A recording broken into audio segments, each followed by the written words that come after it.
Hi there, dear friends of mystery. As you know, shadows operate in different ways.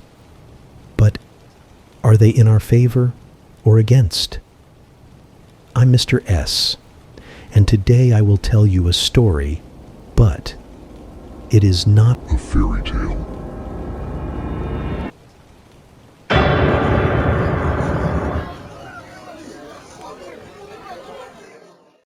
Alison had always been a quiet, excellent student at Tennant High School.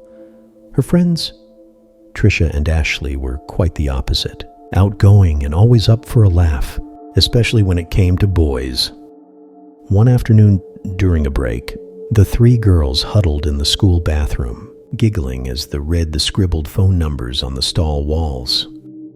It was Tricia who first suggested the idea, a challenge to call these numbers and set up dates, just for fun. Come on, Alison, it'll be a blast, Tricia urged, her eyes sparkling with mischief. Ashley nodded enthusiastically. Yeah, think of it as a new experience. Alison hesitated, but eventually agreed, seeing it as an opportunity to break out of her shell. The plan was simple. Tricia and Ashley would find the numbers, and Alison would make the calls and arrange the dates while they watched from a distance. The first few calls were harmless. Alison met Arthur, a polite and well-read young man who impressed her with his knowledge, and with whom she almost fell in love too, by the way. Or Astrid, a disciplined athlete who shared stories of her training regimen and how she succeeded in the recent Olympics. These experiences helped Alison gain confidence and enjoy social interactions more than she had expected. Tricia and Ashley had a blast, often joining the dates and turning them into group outings.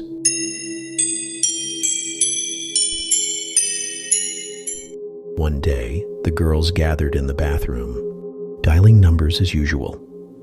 Some were disconnected, others went straight to voicemail. But then they found one under a message that could be barely seen. They didn't care at all, and they just called.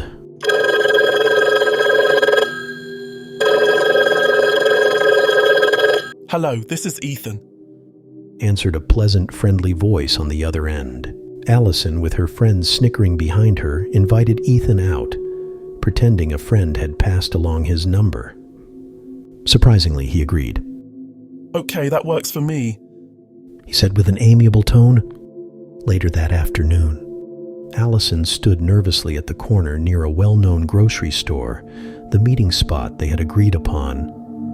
She was usually the one who arrived late, but this time, 15 minutes had passed and there was no sign of Ethan. She was about to give up when she noticed Tricia and Ashley's eager eyes peeking from a nearby alley.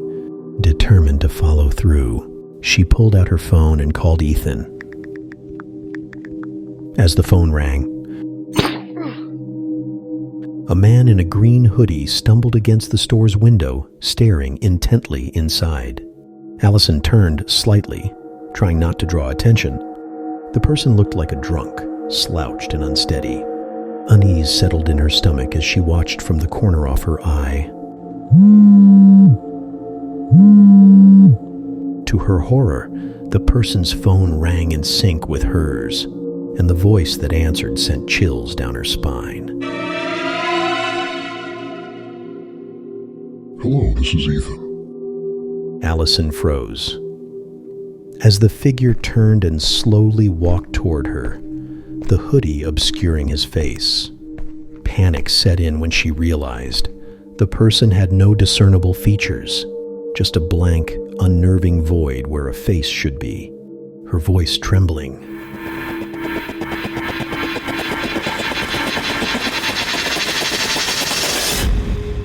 Hello, this is Ethan. The voice responded. The presence felt cold and otherworldly, exuding an aura of dread. The same friendly tone, now distorted and menacing, heart-pounding. Ethan, Alison whispered. Alison turned and bolted down the street, not daring to look back. She sprinted all the way home, slamming the door behind her and rushing to her room. That man didn't even have a face. I hope that me friend noticed the same as me and they have run away. In that moment, many thoughts passed through her mind as she recovered her breath. Suddenly, her phone buzzed with an incoming call from Trisha.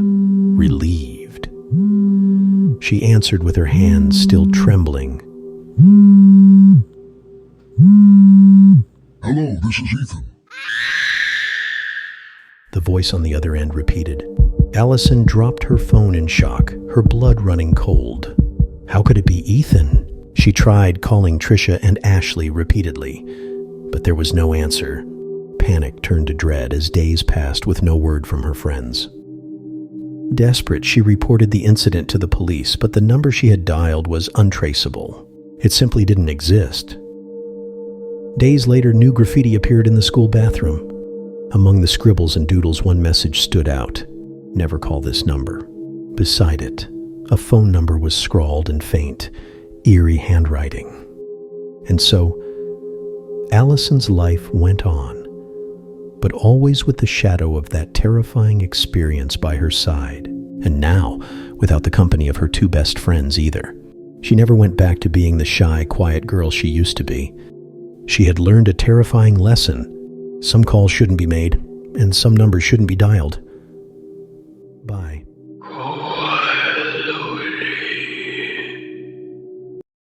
Thank you guys for watching, and don't forget to subscribe. Write if you felt identified with this story. And remember, next time you feel a chill in the night, it might be a whisper from the darkness. Until we meet again in the shadows, stay curious, stay safe, stay subscribed.